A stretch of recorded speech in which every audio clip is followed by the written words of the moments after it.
Sup witches, this is Nine the Hermit, and today we're talking about the Seven of Wands.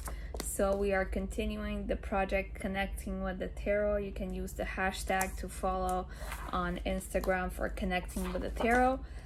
And today we're talking about the Seven of Wands. So this is my beautiful tarot coloring book. And let's go deeper into that card. I definitely have a weird relationship with that card. I already had that card for a relationship reading maybe 3-4 years ago, or 2-3 years ago, and I had trouble to interpret what the hell did that mean in the reading. As you can see, this guy is holding a wand against 6 other wands. So it could represent competition, it could represent standing your ground, it could represent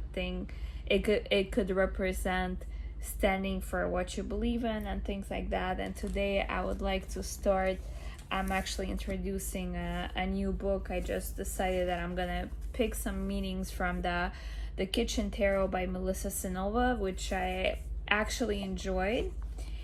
And I listened to this book 1.5 times on Audible. So I listened once and then I listened for another half time on Audible.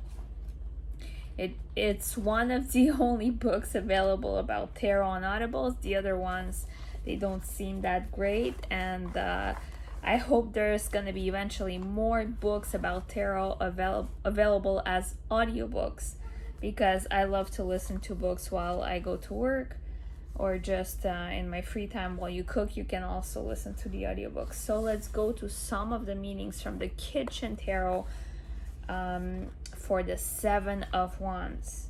Taking a stand. He's got to concentrate. It's all about context. It can mean either being confident or bringing the pain. Tenacity is always present, but in different ways.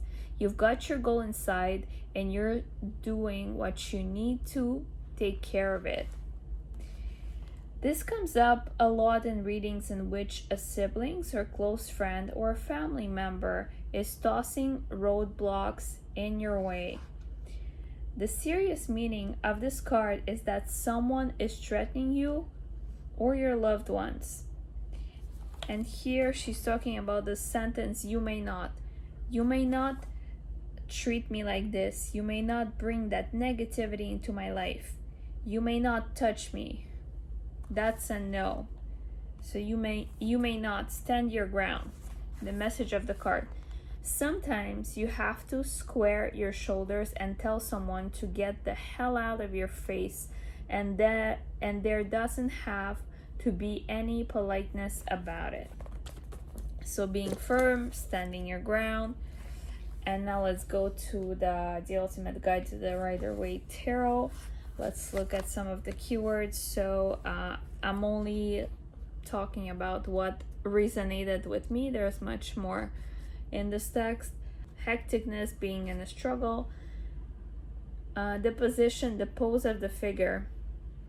Whether this is just a game or a serious dispute, the wands and the various stages shown in the picture always have something to do with yourself and your development. All right. The position of the arms, possibly a defensive gesture, but also perhaps taking on a wand which is being handed up. Might be the case. The hillock. Good position, secure stand, superiority, a lookout, overcoming baseness and pettiness. Negative meaning arrogance, disregard of those who are lower than oneself, control complex. So he's standing on a hillock. Peak, experience, high point. Another meaning of the hillock, as the wands generally have something to do with energies, will, drives, deeds, inclinations. There are also varying stages shown in the picture, different energy and motivation levels. So you have like 6 wands at the bottom. It could represent different energy or different motivation levels.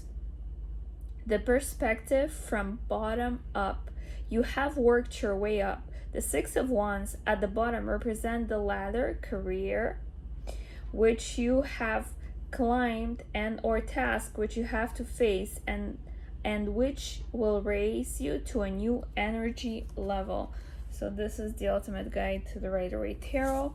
Some of the keywords from the tarot coloring book: courage and action, me against the world position, the 78 degrees of wisdom by Pollack.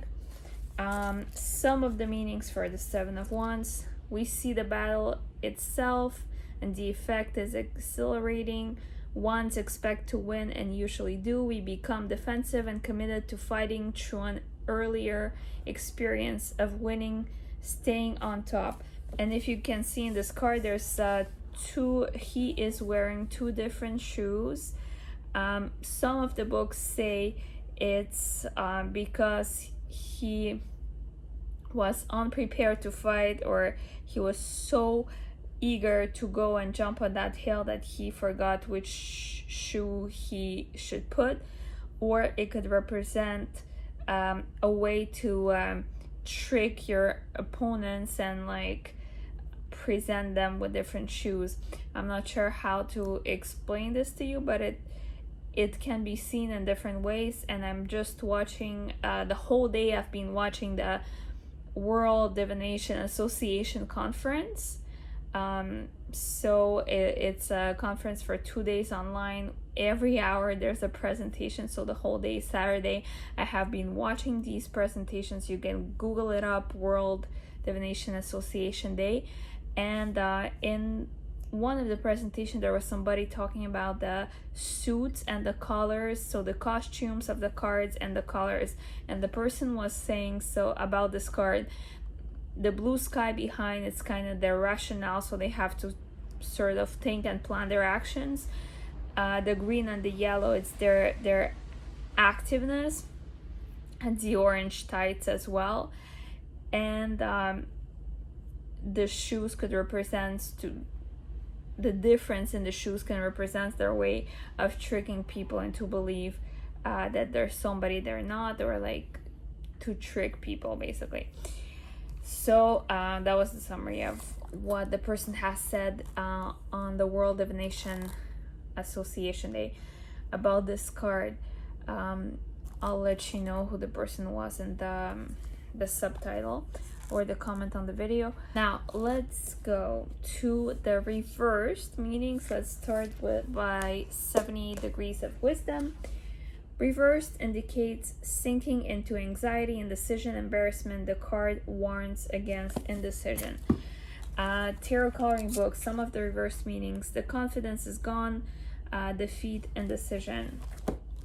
And Kitchen Tarot by Melissa Cynova, some of the reverse meanings of this book: you are vulnerable, a target, whether you show the vulnerability by keeping your head down and your options to yourself, or by being victimized by others. So it's kind of like you are not winning the battle. That's in this card. All right, so next week we will be doing the Eight of Wands, a card that's relatively easy to color, and I'll tell you more about this card next week. Press a like if you like this video, and subscribe to the channel for more videos about tarot, and comment on whatever you would like to see more on this channel. Thank you.